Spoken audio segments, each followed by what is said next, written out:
CBN News Special Report. I'm Mark Martin. We continue to follow the developing story out of Nice, France, where at least 80 people are dead, including children, after a truck plowed into a crowd celebrating Bastille Day.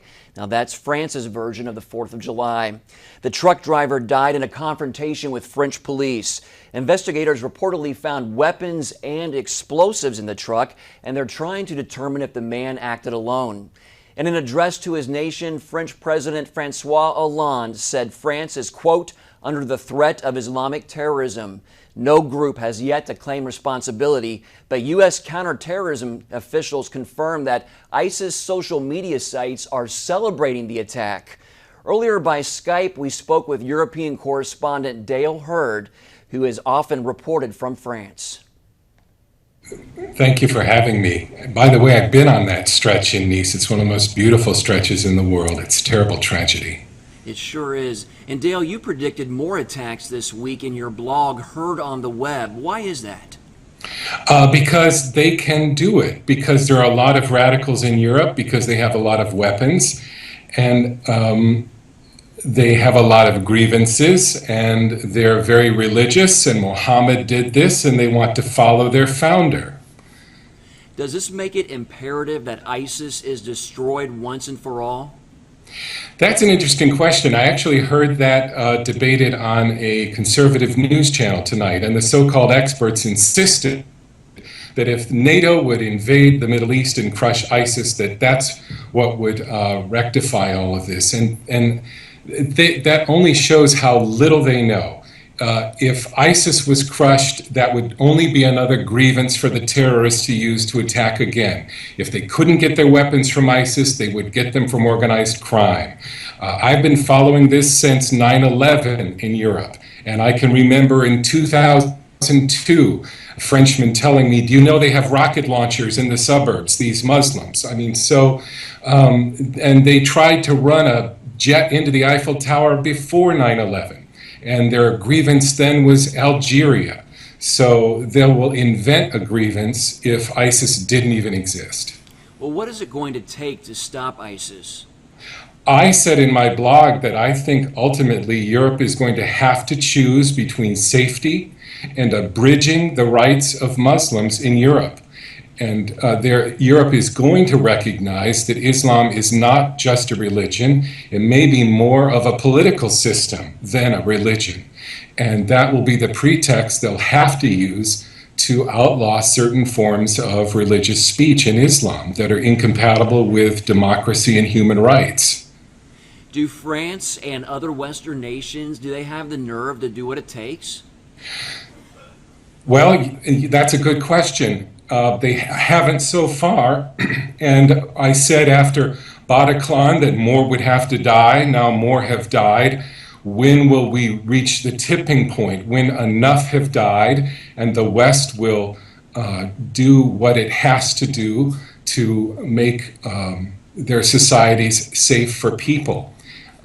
I can't answer that, but they're going to have to choose someday between these fantasies of multiculturalism and of all religions being equal, and of, in fact, Islam being a great religion and people who oppose immigration are racist, all of this stuff, they're going to have to realize that they can't have that and have personal safety.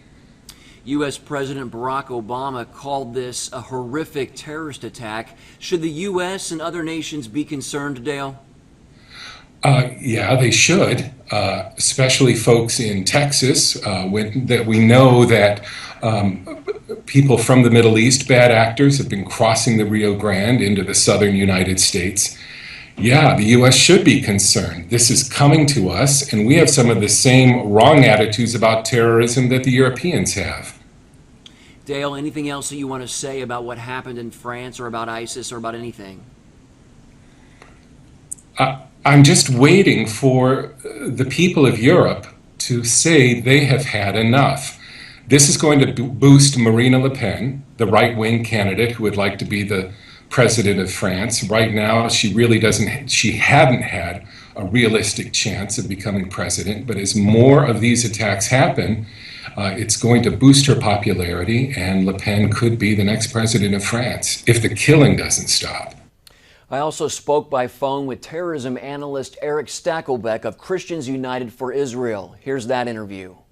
This most recent attack in France, at least 77 are dead. What's the likelihood this is terrorism? Mark, it looks very likely that this is terrorism for a few reasons. Number one, obviously, we've had this onslaught by ISIS and its supporters here in the West over the last few months. This is the third attack we've seen in Paris in the last, or not in Paris, I'm sorry, in France in general, Mark, in the last year and a half alone. Obviously, we saw the attacks in Brussels and San Bernardino, Orlando, Istanbul. So this fits a pattern, number one, of what ISIS has been doing. Number two, the nature of the attack, Mark, the tactic used, the car ramming. Now, we've seen this time and time again over the past few years where Islamic terrorists have mowed people down in cars, whether in London, Canada, Israel, on a regular basis, and now here. And just about a year ago, an ISIS spokesman called for this same type of car ramming style attack against Western cities. So my fear is that's exactly what we saw here in France. Eric, the attack took place on Bastille Day, a major French holiday. What significance do you see there? Yeah, the Islamic jihadists, Mark, always like to pick days that have symbolism like this, if they can. Days of great victories for the West. Bastille Day is kind of our equivalent of the 4th of July in France. There's fireworks, there's celebrations. It's France's Independence Day. So this is a prime target for Islamists, for jihadists, for two reasons, Mark. Number one, look, it's a holiday. You know, it marks a great day for the French people, a great victory for the West, for France. And number two, just the sheer volume of people. We had people there out in the streets in Nice, along the waterfront. There were fireworks, there were celebrations, parties going on, probably thousands and thousands of people. So a soft target and a prime target where, unfortunately, you can carry out maximum carnage. And so far, we have at least 77 people killed here. Well, Eric, 3 attacks in 18 months in France. How should the French government be responding to this?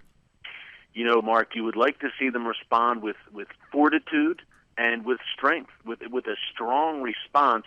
Hollande, the French president, has said the right things. He said, look, we're in a struggle against Islamic jihadists, but this is an unrelenting assault against France, and these are major, major attacks. So I think the first thing France can do, along with the U.S., along with Great Britain, along with all Western countries, I guess what's left of NATO, is take out, in my view, Mark, take out the ISIS leadership structure in its capital, Raqqa, in Syria. That's where ISIS's leadership mostly is. That's where many plots are hatched, training is going on. I think, number one, crush ISIS in Raqqa, in the capital of their so-called caliphate. We already have ISIS losing ground in Iraq and Syria, but the flip side of that, Mark, is while they lose this caliphate in the Middle East, they're going to expand their operations around the world, and that means more attacks right here on Western soil, unfortunately. So hopefully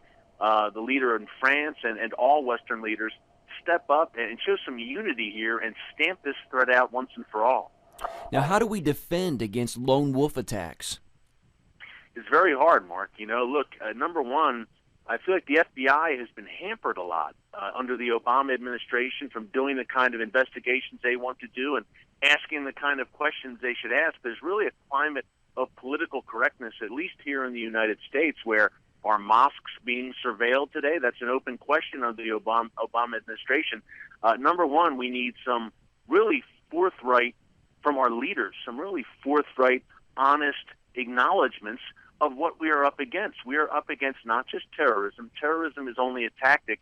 It's driven by an ideology. That's radical Islamic jihadist ideology. When our leadership can't utter those words, we have a big problem. So with the I don't even know if I can call them lone wolves anymore, Mark, because they're connected to this whole global movement. It's a global war, and they're driven by one ideology. That's Islamic jihadist ideology. So number one, acknowledge that ideology exists. Number two, train our FBI agents, our law enforcement, on the signs to look for, and you have a good start. And number three, I would say, look, Twitter, Facebook, Instagram are rife with Islamist jihadist propaganda. That needs to be cracked down on. Twitter, Facebook, and these large social media organizations, YouTube, they need to step up their game and really crack down on these. It's really recruiting and propaganda happening on social media. All right, Eric Stakelbeck with Christians United for Israel. Eric, thank you so much for your time and your insights. Check back with CBNNews.com for updates on the attack, and be sure to watch CBN News on tomorrow's 700 Club for the very latest. I'm Mark Martin. Good night.